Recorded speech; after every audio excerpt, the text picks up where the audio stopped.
சேலம் திராவிடர் கழக பொதுக்குழுவிற்கு செல்லும் வழியில் 3/7/2024 நாள் ஒரு சிறிய அளவில் ஏற்காடு சுற்றுலா சென்றோம்.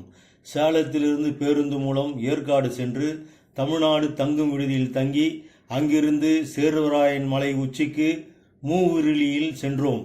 அங்கிருக்கும் காட்சி முனையிலிருந்து ஏற்காட்டின் இயற்கை அழகை கண்டுகளித்தோம்.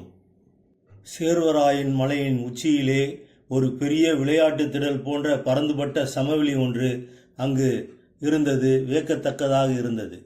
சேர்வராயன் மலையிலிருந்து புறப்பட்டோம். வரும் வழியில் இயற்கை அழகை கண்டு களித்து கொண்டே ஏற்காட்டு பகுதிக்கு வந்து சேர்ந்தோம். ஏற்காட்டிலிருந்து சேர்வராயன் மலை 6 கிலோமீட்டர் தொலைவில் அமைந்துள்ளது. ஏற்காட்டில் உள்ள படகு குழாமில் படகு சவாரி செய்து கழித்தோம். அதற்கு எதிரிலேயே அமைந்துள்ள அறிஞர் அண்ணா பூங்காவிற்கு சென்று தாவரங்களையும் பூக்களையும் கண்டு களித்தோம். அங்கு ஒரு குடிலில் வெளிநாட்டு தாவரங்கள் சிறப்பான முறையிலே அடுக்கி வைக்கப்பட்டு வளர்க்கப்பட்டு வருகின்றது.